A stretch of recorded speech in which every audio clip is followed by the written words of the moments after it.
الحمد للہ رب العالمین والصلاة والسلام علی محمد الامین اعوذ باللہ من الشیطان الرجیم بسم اللہ الرحمن الرحیم۔ خواتین و حضرات، ہم سورہ کہف کی آیت 99 سے درس کی ابتدا کر رہے ہیں۔ اس سے پیچھے قصہ ذوالقرنین زیر بحث تھا۔ اس قصے کا خاتمہ ذوالقرنین کے ایک جملے پر ہوا تھا۔ اس نے جب دیوار تعمیر کر لی اور دیوار کے بارے میں ہم نے دیکھا کہ وہ ایک طویل دیوار تھی، اسے لوہے سے بنایا گیا تھا اور اس پر تانبا بھی پگھلا کر ڈال دیا گیا تھا۔ اس وقت کے حالات کے لحاظ سے وہ نہایت محکم دیوار ایک درے کے درمیان، جس کے بارے میں یہ عرض کیا تھا کہ غالباً درہ داریال تھا، بنائی گئی تھی۔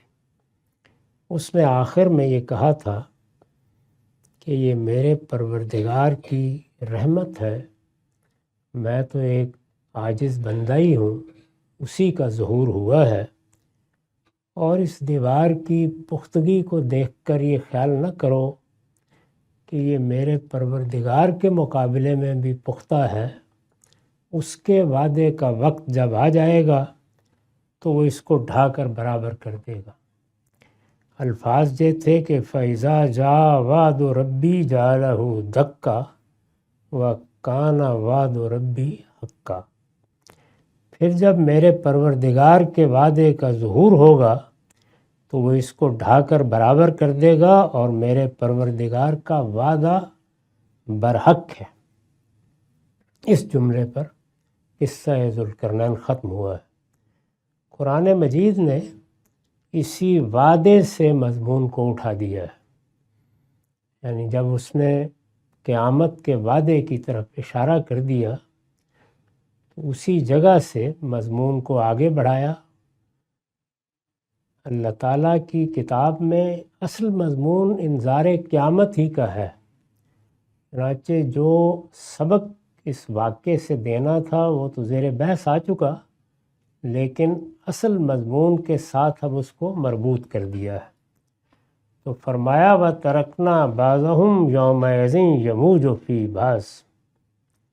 اس دن، یعنی جب ہمارے وعدے کا وقت آ جائے گا، اس دن جس کا حوالہ ذوالقرنین نے دیوار کے معاملے میں دیا تھا، اسی سے بات کو مربوط کر کے اس نے بھی ایک دن کے وعدے کا ذکر کیا تھا۔ قرآن مجید نے فرمایا کہ اس دن ہم لوگوں کو چھوڑ دیں گے کہ ایک دوسرے سے موجوں کی طرح ٹکرا رہے ہوں گے۔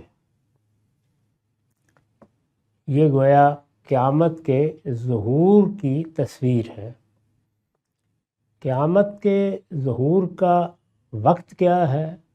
وہ آخری دن کس طرح نمودار ہوگا جس میں سور پھونکا جائے گا، اور یہ زمین و آسمان جو اصل میں آنے والی دنیا کا سامان تعمیر ہے، درہم برہم کر دیے جائیں گے، اور انہی کو ملا کر ایک نئی دنیا، نئی کائنات بنائی جائے گی۔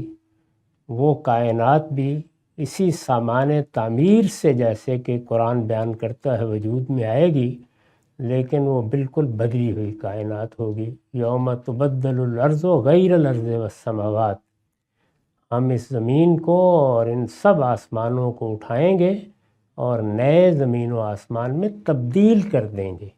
یہ نہیں ہے کہ کوئی نئی دنیا الگ سے وجود میں آئے گی، اسی دنیا کو، اسی زمین کو، انہی آسمانوں کو ایک نئی صورت دے دی جائے گی۔ یہ اسی نئی صورت کا سامان تعمیر ہے۔ اس کو قرآن مجید نے بیان کیا ہے۔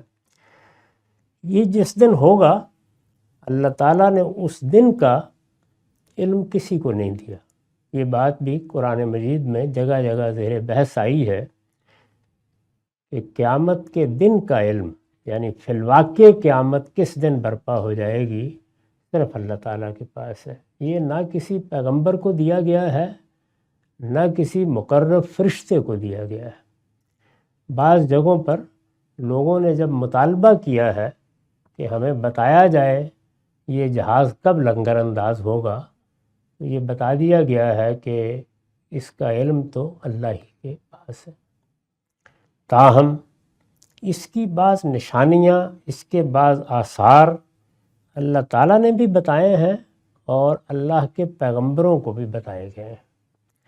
قرآن مجید میں بھی بعض اس کی علامتیں بیان ہوئی ہیں۔ مثال کے طور پر سیدنا مسیح کے بارے میں قرآن یہ بتاتا ہے کہ وہ جب دنیا میں آئے اور انہوں نے آ کے اپنی قوم پر اتمام حجت کیا، تو اللہ تعالیٰ نے قیامت کی ایک مستقل نشانی ان کے ذریعے سے اس دنیا میں پیدا کر دی۔ وہ نشانی یہ ہے کہ جاعل الذین اتبعوا کا فوق الذین کفروا الی یوم القیامہ۔ اللہ تعالیٰ نے اعلان کیا کہ اب قیامت کے دن تک یہ طے کر دیا گیا ہے کہ تیرے ماننے والے تیرے نہ ماننے والوں پر سیاسی لحاظ سے اپنا غلبہ قائم کیے رکھیں گے۔ تو اس کو خود قرآن مجید نے بیان کر دیا۔ ظاہر ہے کہ یہ وہ نشانی ہے جو کم و بیش 2000 سال سے دنیا میں نمودار ہو چکی ہے اور ہر وقت موجود ہے، اس کو دیکھا جا سکتا ہے۔ اسی طرح رسالت مآب صلی اللہ علیہ وسلم کی بعثت کو بھی اللہ تعالیٰ نے قیامت کی نشانی قرار دیا اور یہ فرمایا کہ اس سے پہلے کہ دنیا اپنے آخری دور میں داخل ہو، ہم نے اپنے آخری پیغمبر کو مبعوث کر دیا، اور آخری پیغمبر کی بعثت کے بعد ایک قیامت صغریٰ، ایک چھوٹی قیامت اس زمانے کے لوگوں کے لیے برپا کر کے دکھا دی۔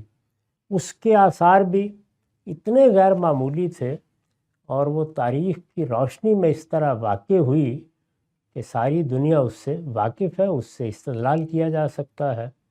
اللہ نے ایک پیغمبر کو مبعوث کیا، اس پیغمبر کو تنہا مبعوث کیا، اس کے پاس کوئی فوج نہیں تھی، کوئی خاندانی پس منظر نہیں تھا، کوئی لاؤ لشکر نہیں تھے۔ اس کی پوری قوم نے ماننے سے انکار کر دیا، لیکن پہلے دن سے بتا دیا گیا کہ اس کو عالمی سطح پر غلبہ حاصل ہو جائے گا۔ چنانچہ وہ ہوا اور روم و ایران کی سلطنتیں بالکل پتوں میں بکھر کر رہ گئیں۔ وہ بھی اللہ کی ایک نشانی تھی جو نمودار ہوئی، اور وہ قیامت ہی کی نشانی تھی۔ خود رسالت مآب صلی اللہ علیہ وسلم نے بھی قیامت کی بعض نشانیاں مختلف موقعوں پر بیان فرمائی ہیں۔ پھر عرض کر دوں کہ علم تو کسی کے پاس نہیں ہے کہ کب آئے گی، لیکن کیا علامتیں ہوں گی۔ تو یہ دونوں علامتیں تو قرآن مجید میں بڑی تفصیل کے ساتھ زیر بحث بھی آئی ہیں، لیکن ایک تیسری علامت بھی قرآن میں زیر بحث ہے۔ وہ علامت اس سے پہلے قرآن صحائف میں بھی بیان ہو چکی ہے۔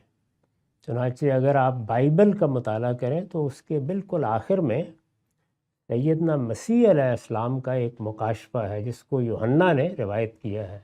یوحنا عارف کا مکاشفہ اس کو بالعموم کہا جاتا ہے۔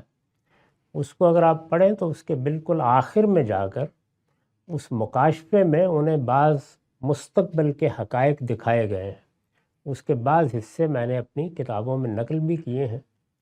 وہ جب بالکل آخری زمانے سے متعلق ایک رویا دیکھ رہے ہیں، وہ رویا بیداری کے عالم میں بھی ہو سکتا ہے اور وہ خواب کے عالم میں بھی، اس میں ایک کے بعد دوسری چیز تمثیلی انداز میں نمودار ہو رہی ہے۔ تمثیلی انداز ہی میں بالعموم رویا دکھائے جاتے ہیں، یعنی چیزوں کو جس طرح کہ وہ ہوں گی بیان ہی نہیں دکھایا جاتا، لیکن اس کو ایک یوں سمجھ لیجئے کہ تمثیل میں ڈھال کر ان کے سامنے ایک تصویر آ جاتی ہے۔ تو اسی طرح کی تصویریں اس میں مختلف ادوار کی بیان کی گئی ہیں۔ آخر میں یہ بتایا گیا ہے کہ وہ ہستی پیدا ہو جائے گی جس کو لوگ صادق اور امین کہیں گے۔ وہ ایک سفید گھوڑے پر سوار آئے گا اور اس کے بعد آخری زمانے کی ابتدا ہو جائے گی۔ گویا رسالت مآب صلی اللہ علیہ وسلم کے بارے میں انہوں نے اپنے رویا کو بیان کیا ہے۔ پھر وہ بتاتے ہیں کہ 1000 سال کی مہلت ہے جس میں مذہب کا یا ایمان کا سیاسی غلبہ قائم رہے گا۔ اس کو وہ اس طرح تعبیر کرتے ہیں کہ 1000 سال کے لیے شیطان کو قید کر دیا جائے گا، وہ تہذیبی لحاظ سے یا سیاسی لحاظ سے لوگوں پر غلبہ نہیں پا سکے گا، اور پھر 1000 سال کا خاتمہ ہوگا تو اس وقت یاجوج و ماجوج کا خروج شروع ہو چکا ہوگا۔ وہاں یاجوج ماجوج کے خروج کو ایک نشانی کے طور پر بیان کیا گیا ہے، اور یہ بتایا گیا ہے کہ انہی کا خروج آہستہ آہستہ اس مرحلے تک پہنچے گا جب 2 شہر ہی ان کی طاقت سے بچ سکیں گے، جس میں ایک کو شہر عزیز سے تعبیر کیا ہے، ایک کو مقدسوں کی لشکرگاہ۔ مقدسوں کی لشکرگاہ یہ قدیم صحیفوں کی ترکیب ہے، اور بالکل واضح ہے کہ یہ مدینہ کے بارے میں ہے، اس لیے کہ وہیں سے در حقیقت وہ مقدسوں کا لشکر نکلا ہے جس نے پھر مکے کو فتح کیا، اور جس سے ایک عالمی انقلاب کا ظہور ہوا۔ اور شہر عزیز یا شہر امین جس طرح کہ قرآن میں بھی آیا ہے، البلد الامین، وہ مکے کی تعبیر ہے۔ تو بتایا انہوں نے کہ بس یہی 2 شہر اس کی طاقت سے بچ سکیں گے، یاجوج و ماجوج ایک سیلاب کی طرح نکل کھڑے ہوں گے، اور پھر آسمان سے قیامت کی منادی کر دی جائے گی۔ تو اس طرح گویا یاجوج و ماجوج کا خروج قدیم صحیفوں میں بھی زیر بحث ہے، اور خود قرآن مجید نے بھی سورہ انبیاء کی آیت 96 میں بیان ہی یہی بات بیان کر دی ہے۔ یہ بتا دیا ہے کہ یہ ایک بڑی نشانی ہے جو نمودار ہو جائے گی، اور پھر اس کے بعد قیامت کا سور پھونک دیا جائے گا۔ رسول اللہ صلی اللہ علیہ وسلم نے جو علامتیں بیان کی یا نشانیاں بیان کی، وہ الگ سے جہاں روایت میں آئی ہیں وہاں وہ 10 نشانیاں ہیں، ان میں یہ نشانی بھی مذکور ہے۔ اس پر میں نے اپنی کتاب میں بہت تفصیل سے گفتگو بھی کی ہے، اور اب حدیث پر کام کرتے ہوئے ان تمام روایات کو جمع کر کے اور ان کی شرح کر کے بتا دیا ہے کہ ان میں کس نشانی کی کیا حیثیت ہے، اس کی کیا نوعیت ہے۔ وہ 10 نشانیاں تو خیر اس وقت زیر بحث نہیں ہیں، لیکن ان سے پہلے حدیث جبریل میں متنبع کیا گیا تھا کہ جب بالکل قریب وقت آ جائے گا تو تم یہ دیکھو گے کہ عرب کے ننگے پاؤں ننگے بدن پھرنے والے چرواہے عمارتوں کی بلندی میں ایک دوسرے سے مقابلہ کر رہے ہوں گے۔ اس میں الفاظ ہیں یتطاولون فی البنیان، اور غلامی ایک ادارے کی حیثیت سے ختم ہو جائے گی۔ اس کو اس طرح بیان کیا ہے کہ ان تلد الامۃ ربتہا، یعنی ایک دن ایک غلام ایک لونڈی سوئے گی اور اپنی مالکہ کو جنم دے گی، یعنی اس کا خاتمہ ہو جائے گا۔ تو یہ کچھ علامات ہیں، چونکہ یہاں یہ مضمون زیر بحث آ گیا ہے تو میں نے اس کا مختصر تعارف کرا دیا، ان پر اس وقت کوئی تفصیلی گفتگو کرنا ممکن نہیں ہے۔ یاجوج و ماجوج کے خروج کی ابتدا کب ہوئی؟ ظاہر ہے کہ ہر آدمی جانتا ہے کہ چنگیز خان کے حملے سے ہوئی۔ اس وقت مسلمانوں کی وہ سلطنت قائم تھی جس کو اب ہم عرب سلطنت سے تعبیر کرتے ہیں۔ جزیرہ نما عرب میں رسالت مآب صلی اللہ علیہ وسلم کے ذریعے سے جو دعوت برپا ہوئی، اس کا خاتمہ ایک حکومت کے قیام پر ہوا۔ پھر صحابہ کرام کے زمانے میں وہ مختلف علاقوں تک وسیع ہوتی چلی گئی، اور بتدریج اس کی وسعت نے ایک عالمی سلطنت کی صورت اختیار کر لی۔ یہ سلطنت عربوں ہی کے پاس تھی، یہ ہسپانیہ میں قائم ہوئی، کئی 100 برس تک قائم رہی، وہاں پر بھی عربوں ہی کے پاس اقتدار تھا، بنو امیہ وہاں حکومت کرتے رہے۔ ادھر جزیرہ نما عرب، اس کے نواح کے علاقے یا جہاں جہاں تک سلطنت وسیع ہو گئی تھی، وہاں پر پہلے بنو امیہ نے حکومت کی، پھر بنو عباس نے حکومت کی، یہاں تک کہ چنگیز خان کی اولاد نے آ کر اس سب کچھ کو تاخت و تاراج کر دیا۔ یہ معلوم ہوتا تھا کہ اب کوئی چیز بھی باقی نہیں رہے گی، اور میں عرض کر چکا ہوں کہ وہ ایسا درد انگیز حادثہ تھا جب بغداد میں مسلمانوں کے اس وقت کے آخری خلیفہ، یا یوں کہیے کہ آخری عرب خلیفہ کو قالین میں لپیٹ کر مار دیا گیا، اور بغداد کی گلیوں میں یہ معلوم ہوتا تھا کہ ایک قیامت صغریٰ برپا ہے۔ سعدی نے اس موقع پر مرثیہ لکھا ہے کہ آسماں را حق بود گر خون ببارد بر زمین، آج آسمان کے لیے یہی موضوع ہے کہ وہ زمین پر اب بارش نہ برسائے، خون برسائے۔ یہ صورتحال تھی۔ اس کے بعد جو یاجوج و ماجوج کے لشکر نکلے تھے چنگیز خان کی قیادت میں، دنیا کی تاریخ کا ایک بڑا غیر معمولی واقعہ یہ ہوا کہ انہوں نے مسلمانوں کو تو جہاں تہاں فتح کر لیا، یعنی کوئی جگہ باقی نہیں رہی، لیکن وہ خود اسلام سے مفتوح ہو گئے، یعنی مسلمان ہو گئے۔ اسی کو اقبال نے بیان کیا ہے کہ پاسباں مل گئے کعبے کو صنم خانے سے۔ تو اب یاجوج و ماجوج کے اس خروج کو، جس کا انجام ان کے مسلمان ہونے پر ہوا، لوگ زیادہ متنبع نہیں ہوتے، وہ ان کے بھائی بن گئے، مسلمان ہو گئے۔ تو اس خروج کا اس سے کوئی تعلق نہیں ہے کہ ان قوموں کا مذہب کیا ہوگا۔ یہ ایک قوم کا، یافس کی اولاد کا نام لے کے بتایا گیا ہے کہ ان کا خروج، ان کا غلبہ یہ قیامت کی علامت ہے۔ وہ غلبہ پھر جاری رہا سلطنت عثمانیہ کے ذریعے سے، یہاں تک کہ دنیا میں اسی گوگ میگوگ، یاجوج ماجوج کی باقی نسلیں اور ان کے بھائی بند اٹھے، انہوں نے عالمی سطح پر اپنا غلبہ قائم کر لیا۔ پہلی اور دوسری جنگ عظیم نے اس غلبے پر مہر ثبت کی، اور پھر دنیا میں وہ نظام وجود میں آیا جو اب اصل میں یاجوج ماجوج کا قائم کردہ نظام ہے۔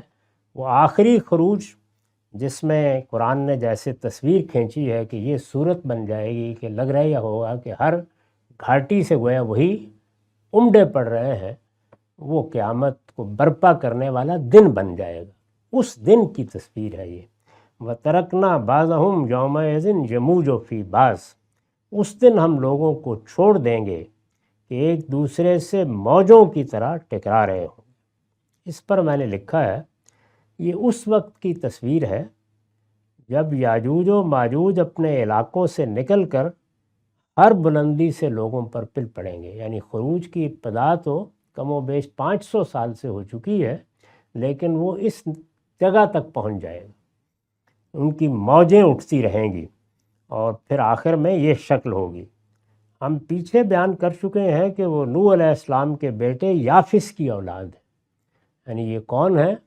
نوح علیہ السلام کے تیسرے بیٹے یافس کی اولاد ہے، اور ان کا اصل وطن وسط ایشیا کا علاقہ ہے۔ یہ یہاں اصلاً آباد ہوئے تھے جب تینوں بھائیوں کی اولاد مختلف علاقوں میں نکلی اور اس طرح پہلی ہجرت ہوئی ان کے ہاں، تو یہ وسط ایشیا میں آباد ہوئے۔ پھر اس کے بعد دنیا کی تاریخ سے ہم واقف ہیں، اس میں دائیں بائیں مختلف جگہوں پر ہجرتیں ہوتی رہی ہیں، یہاں تک کہ موجودہ زمانے میں جو آخری ہجرت ہوئی ہے وہ تو اب تاریخ کا واقعہ ہے، کس طرح سے مغربی قومیں نکل کے انہوں نے امریکہ کو آباد کیا، پھر اس کے بعد آسٹریلیا کو آباد کیا۔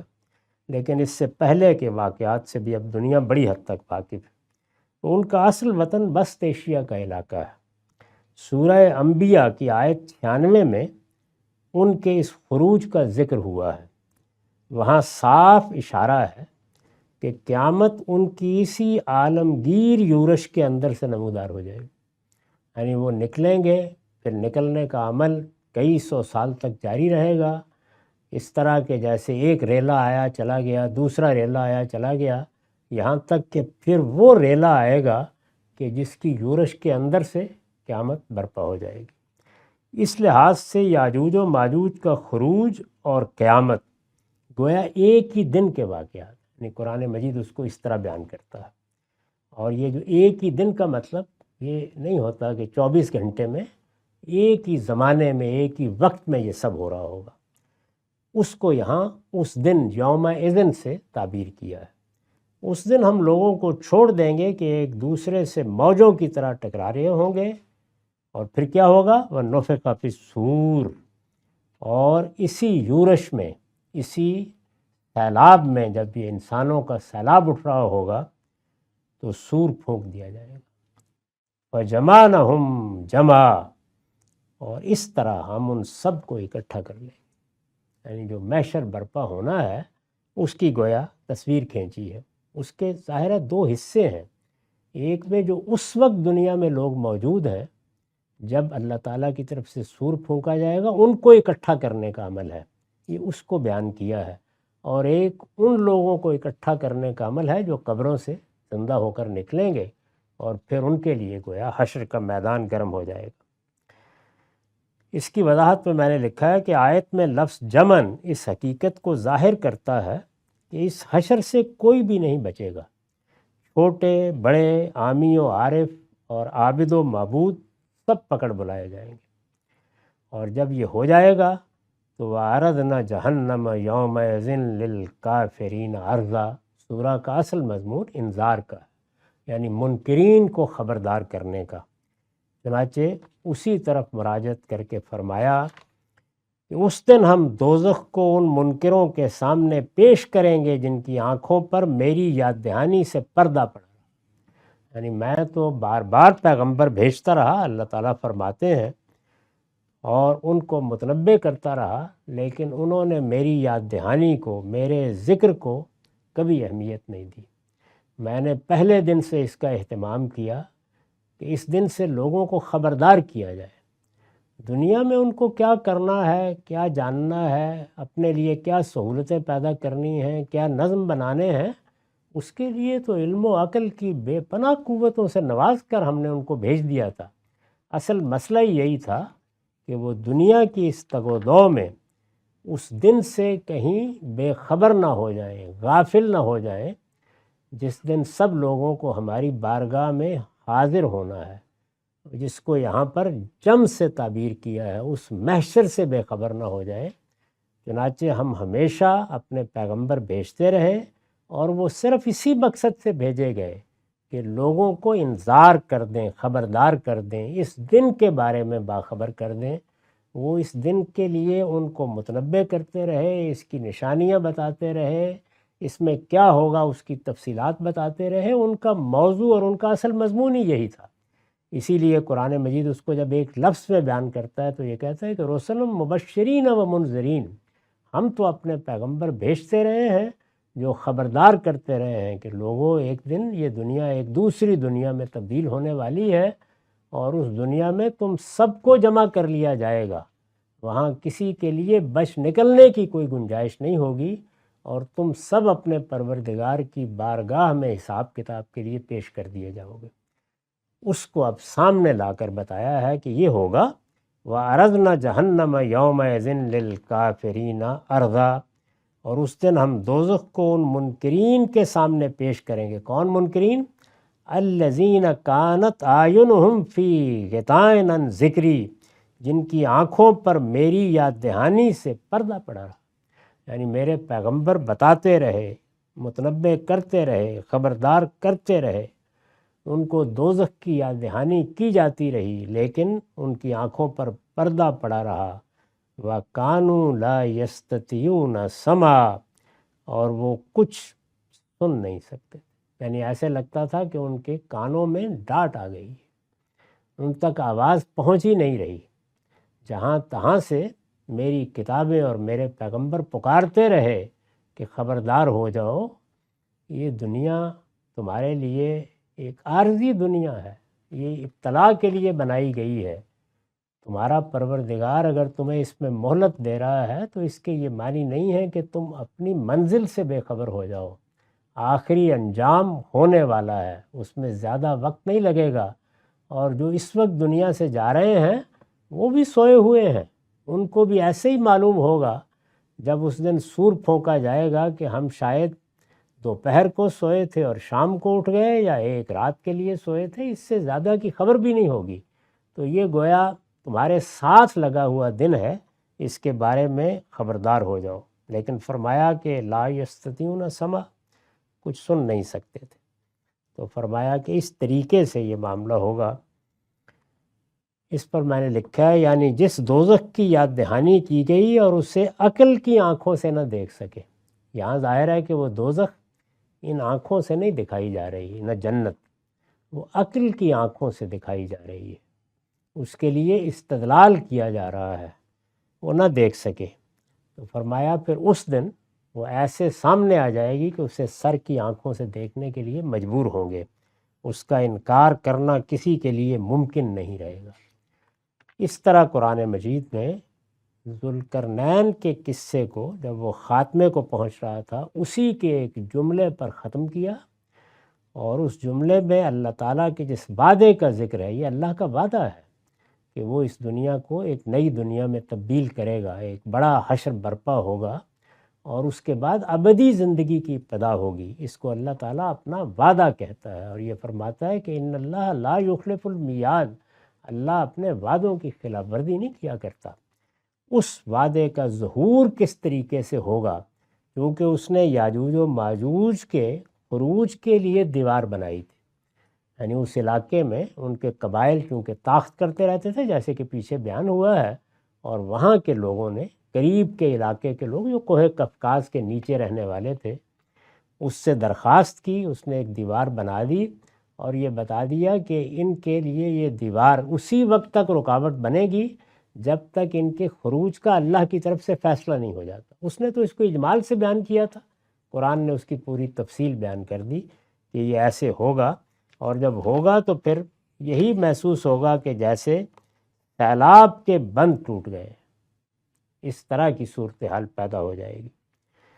اب ارشاد فرمایا کہ افحسب الذین کفروا ان یتخذوا عبادی من دونی اولیاء، وہی منکرین جو سورہ کے مخاطب ہیں، پھر کیا یہ منکرین، یعنی یہ سب کچھ سن کر، یہ سب کچھ جان کر، پیغمبروں نے ان کے دروازوں پر دستک دے کے یہ سب بیان کر دیا ہے، قیامت کے بارے میں بتا دیا، قیامت کا استدلال پیش کر دیا، انفس و آفاق میں اس کی نشانیاں سامنے رکھ دیں، اور یہ آثار بھی بتا دیے، اور ان میں سے بعض آثار ہیں کہ آنکھوں کے سامنے نظر آ رہے ہیں ہزاروں سال سے، اور بعض ہیں کہ بار بار نمودار ہو کے متنبع کر رہے ہیں، یہاں تک کہ یہ نشانی بھی، یاجوج و ماجوج کے خروج کی نشانی بھی ایک واقعہ بن چکی ہے اور اس کو دائیں بائیں دیکھا جا سکتا ہے۔ اس سب کے باوجود پھر کیا یہ منکرین اس خیال میں ہیں کہ میرے بندوں کو یہ میرے سوا اپنا کارساز بنا لیں؟ بندوں کو کارساز بنا لینا، اس کی دونوں صورتیں انسانی تاریخ میں رہی ہیں۔ جب تک انسان ماورا کے بارے میں زیادہ خیال آرائی کرتا تھا تو وہ جنوں کو، فرشتوں کو اور ان انسانوں کو جو دنیا سے رخصت ہو جاتے ہیں، کبھی قطب، کبھی ابدال اور کبھی کچھ اور بنا کر کارساز بنا لیتا ہے۔ اس سے شرک یا مشرکانہ تہذیب پیدا ہوئی، اور موجودہ زمانے میں انسان بحیثیت انسان کارساز بن گیا ہے، یعنی اب انسان ہی محور ہے، انسان ہی مرکز ہے۔ ساری دنیا نے انسان کو گویا اپنا آقا بنا لیا، یعنی خود انسان کو بحیثیت انسان آقائی کے منصب پر فائز کر کے اب اپنی پرستش کر رہا ہے۔ تو قرآن مجید نے کہا کہ پھر کیا یہ منکرین اس خیال میں ہیں کہ میرے بندوں کو یہ میرے سوا اپنا کارساز بنا لیں؟ اس وقت ظاہر ہے کہ مشرکانہ تہذیب ہے اور شرک کے مظاہر ہیں، تو اس وجہ سے یہ تعبیر اختیار کی۔ میں نے اس کی وضاحت کی ہے، اس لیے کارساز بنا لیں کہ فیصلے کے دن وہ ان کی سفارش سے اپنے آپ کو میری گرفت سے چھڑا سکیں، اور اب جب انسان خود اپنا آقا ہے تو ویسے ہی اس گرفت سے چھڑا لینے کے وہم میں مبتلا ہو چکا ہے۔ اس دن چھڑا لیں، فرمایا یہ محض خوش فہمی ہے، یہ محض خوش فہمی ہے۔ اِنَّا أَعْتَدْنَا جَهَنَّمَ لِلْكَافِرِينَ نُزُلًا، ایسے منکروں، یعنی اس طرح کے منکر جن کو ہر لحاظ سے یاد دہانی کرا دی گئی، جن پر حق واضح ہو گیا، جنہیں کوئی شبہ باقی نہیں رہا، جن پر اللہ کی حجت تمام ہو گئی، ایسے منکروں کی مہمانی کے لیے ہم نے جہنم تیار کر رکھی ہے، یعنی پھر ان کے لیے وہ حاضر ہے، تیار ہے، وہ اب انتظار کریں کہ وہ کب ان کے لیے پیش کر دی جاتی ہے۔ پھر کیا یہ منکرین اس خیال میں ہیں کہ میرے بندوں کو یہ میرے سوا اپنا کارساز بنا لیں؟ یہ محض خوش فہمی ہے، ایسے منکروں کی مہمانی کے لیے ہم نے جہنم تیار کر رکھی ہے۔ دوسروں کو اپنا کارساز بنا کے بچ نکلنے کی تدبیریں کرنے والے، ان کی بھی خوش فہمی ہے، اور انسان کو اپنا محور و مرکز بنا کر اپنا معبود بنا لینے والوں کی بھی خوش فہمی ہے۔